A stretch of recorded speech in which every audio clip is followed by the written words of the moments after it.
So this is the first video I film in 2021 and I'm excited. I just wanted to check in, I guess. What do y'all think of the outfit? I'm wearing these really cool earrings by Things by Bean. I like her stuff a lot, and this awesome sweater I got on Depop. One of my resolutions for 2021 is to maybe not spend so much money. Were these from this year? Yeah, I think they were, but maybe they were before I made that resolution. But no, I'm still gonna shop, but I'm trying to cut it back. But yeah, I really love this sweater. This seller was super cool. They sent a package with, let me go get it. So this seller included this super cute unicorn chapstick. So cute. It's like they knew who I was straight up, because I was more excited about this than the sweater. I was excited today to put on a new outfit and some makeup and look cute. I don't get to do that much during COVID times. Y'all wanna see Lena? Here's Lena. Are we cute? Oh, so cute. Lena. She's liking the spotlight. Good Lena.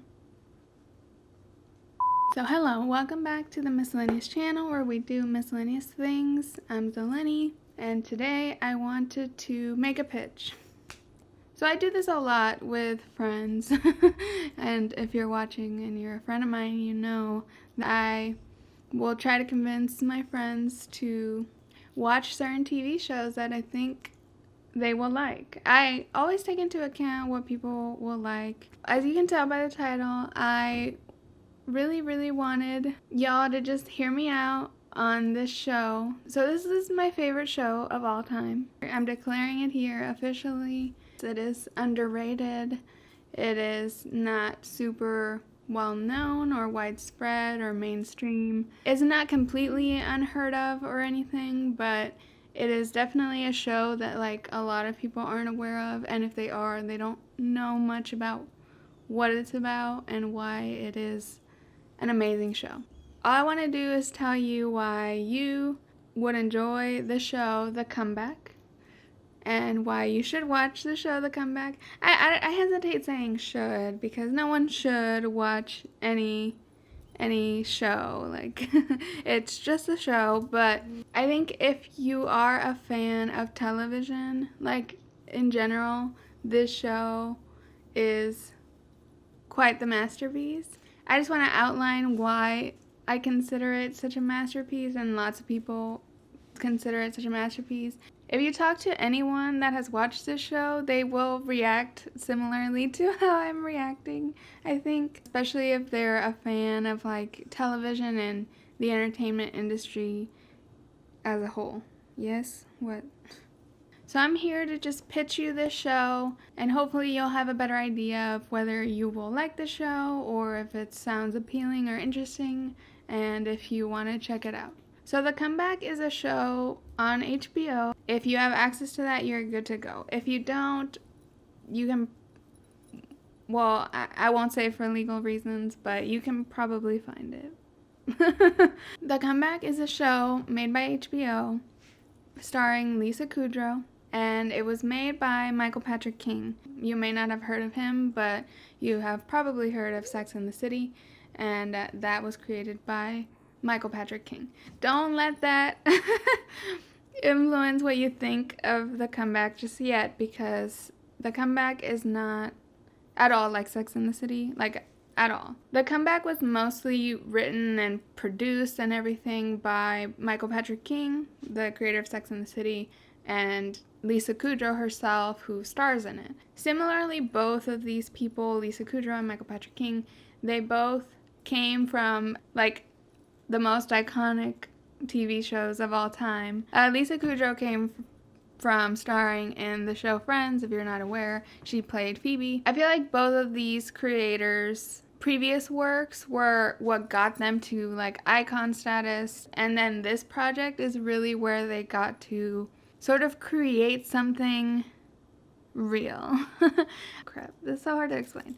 Not really, but the reason it's hard to describe, I think, for me, is like its format is unlike anything else on TV. It's not abstract in any way. So this is not a show that is like heady and intellectual and hard to follow. It's not like an high artsy piece that is like about interpreting an abstract. It's like a straightforward, you see what's going on. Does that make any sense? Like, I don't watch those abstract shows, so I can't think of a good comparison. So The Comeback is a comedy. The Comeback follows the character of Valerie Cherish, who is a former sitcom actress.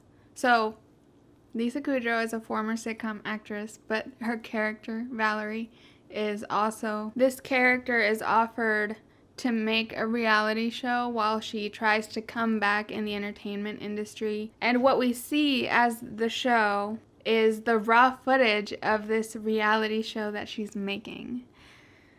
Does this make any sense? It's a show about making a reality show. Does that make sense? It presents it in a way that's not confusing at all. Like, me explaining it is so much more confusing than what it is. We are basically watching an unedited reality show, but it's fiction. But it feels so real. It feels like, it really, really feels like you're watching a real raw footage of a real reality show. It's wild. Honestly, the closest format to this is The Office. I'm glad so many people have seen The Office, because I think The Office is the closest mainstream show that has a similar format to The Comeback. The Office is shot like a mockumentary, which means you get the characters talking to the camera. The characters, they know they're on camera. The only thing about The Office is that it doesn't follow through with that format, in that, like, they get to watch this documentary and we don't know much about why the documentary is taking place, if that makes sense. Like, the mockumentary is the format of The Office, but aside from that, it largely goes, like, we don't really know why the camera's there in The Office, right? And in The Comeback, you're very well aware why the cameras are there. You're able to see the main character react to later on seeing herself on film in the reality show. The Comeback format is a lot like The Office format, except they took the format of it like all the way. They committed fully to being, we are making a reality show and following this kooky character. So again, I think I'm glad The Office is there as a comparison to The Comeback, because there are a lot of similarities. The protagonist of The Comeback is very, very reminiscent of the type of character of Michael Scott.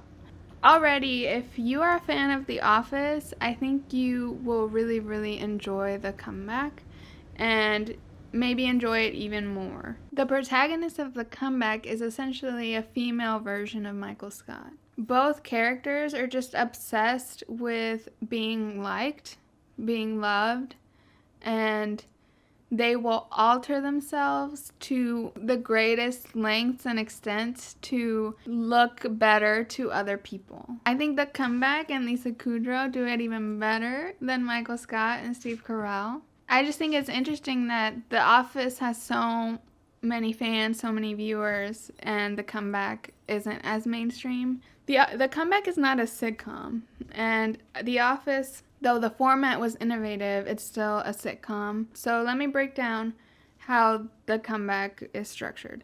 The Comeback encompasses 2 seasons. Season 1 has 13 episodes. Season 2 has 6 episodes. It's definitely more of a condensed story. And the most interesting part of this is that Season 1 came out in 2004, and Season 2 came out in 2014. It's sort of reminiscent of Arrested Development. That show sort of came back for another season, like, way later. A lot of shows have done this. It's kind of like a similar thing as, like, a reboot. I don't think The Comeback is considered a reboot, but 10 years took place between Season 1 and Season 2, And the best part about that is that they did it brilliantly. Like, I cannot tell you which season is my favorite because both are so well done and both paint a picture of the times that it is set so well that, like, they are just both perfection. They somehow made it work for season 2 to bring back all the characters in a way that made sense, bring back the same format again perfectly. Like,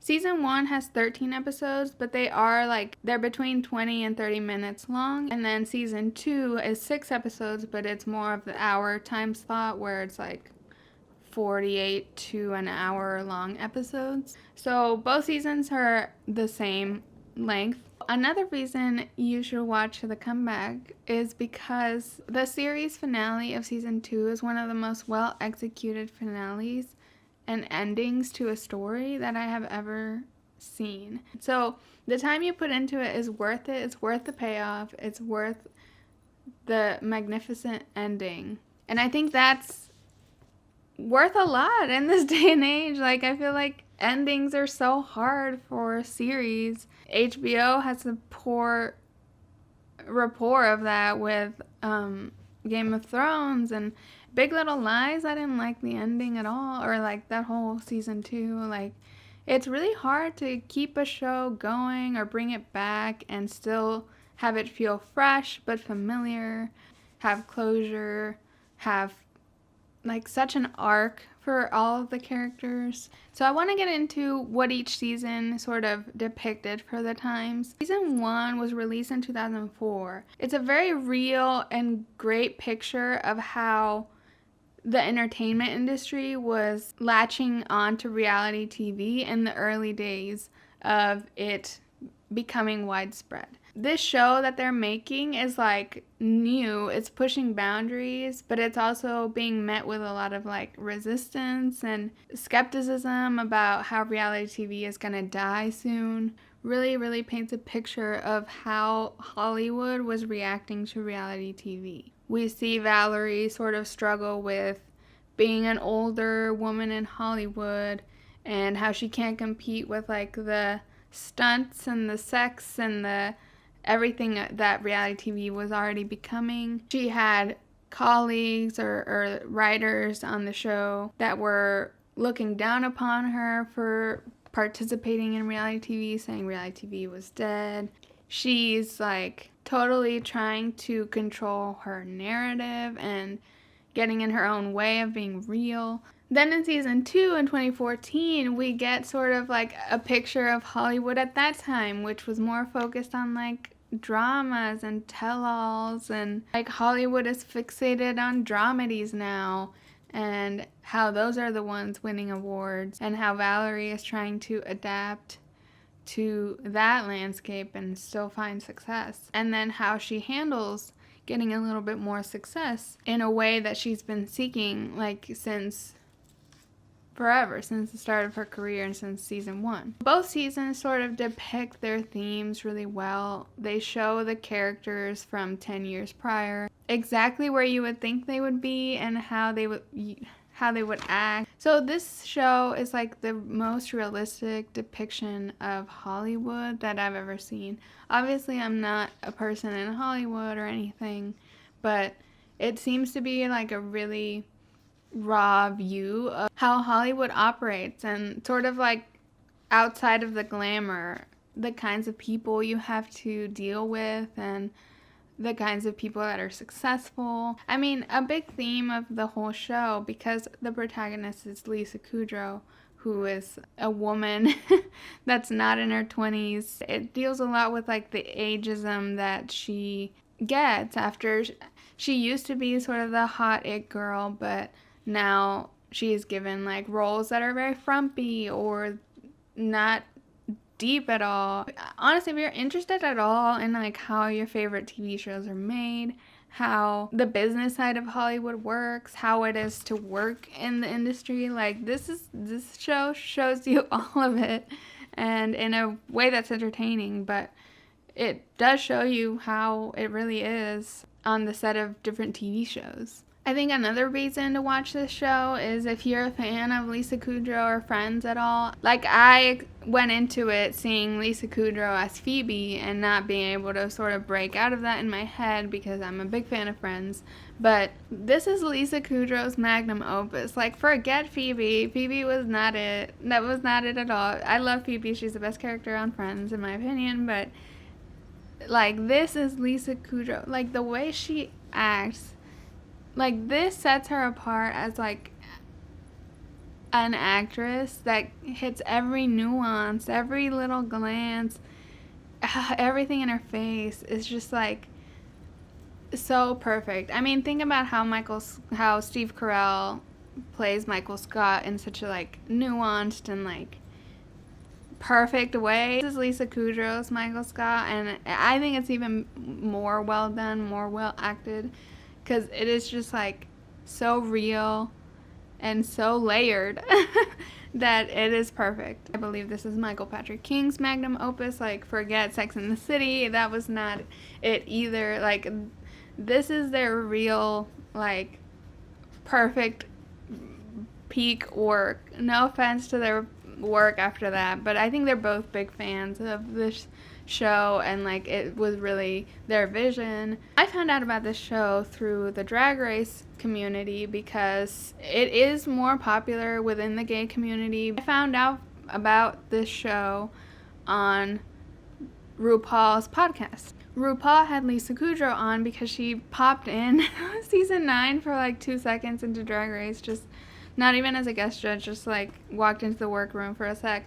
I think she was just on the lot. I listened to a Drag Race recap podcast called All Right Mary that I really love, and the hosts of that podcast are obsessed with the comeback. They quote it constantly. So I was just hearing it a lot in the Drag Race fandom, and that's when I decided to watch it. At this point, I've rewatched it a million times. And I think that's another magical part about this show. You can sit back and enjoy it and not read into it and have a great time. It is a comedy. It's funny and it's, like, real and raw. But you can also sit there and over-analyze every line, every shot, and find something to analyze in every line and every shot, which, as you can tell, is what I have done. I think each episode does such a good job of sticking with a theme and really bringing it home in so many subtle little ways throughout the episode. For example, there's one episode in season 1 where Valerie is feeling like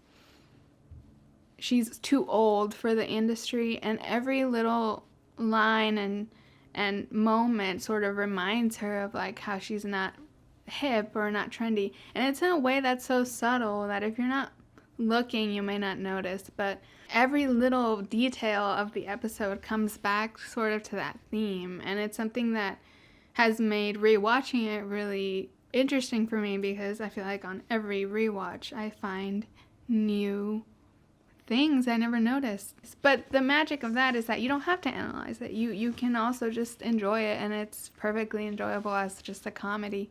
So that's why I recommend it to everyone.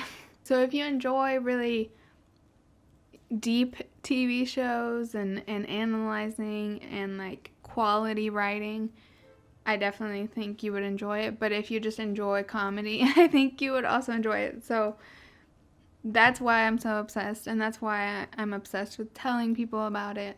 And I hope you can give it a shot. I think I want to do little 15-minute recaps of each episode of The Comeback, just to sort of book club it with y'all. Book club, if y'all remember my podcast with Cameron. I don't think anyone cares about analyzing TV to that extent, but I think I want to do an episode by episode discussion, a quick one, not heavy editing, not like having screenshots or lots of, like, clips or anything, because that's very exhausting for probably no one wanting to watch that. each episode has such strong themes that like I want to break it down for for y'all if anyone wants to follow along. But I just need to put these out for me. Like I overanalyze the show constantly while I rewatch, so I just want to have a place to talk it out. I'm not quite sure what the details are, if I want to do it weekly or what, but I'm hoping to start that up whenever this video goes up.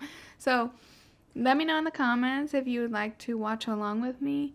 I don't necessarily expect y'all to watch it after this pitch, but I hope you consider it. I think you'll enjoy it. Most people that are fans of TV, like fans of TV especially, I think you will love it. Let me know if you've ever heard of The Comeback even in the comments. Let me know if you watched it. If you watched it, do you agree with any of my points? Are there other reasons you think people should watch it? I hope you enjoyed this random video. I know it's kind of like I'm just talking, but I think it's important. I just love talking about TV and media, so that's this is part of it, and this is my favorite show of all time, and I think it's time for me to discuss it on camera. You can follow me on Twitter and Instagram at Miscellaneous, where I post about new videos, or subscribe and turn on the bell notification here on YouTube. Please like this video if you enjoyed, and I will see you in the next one. Bye!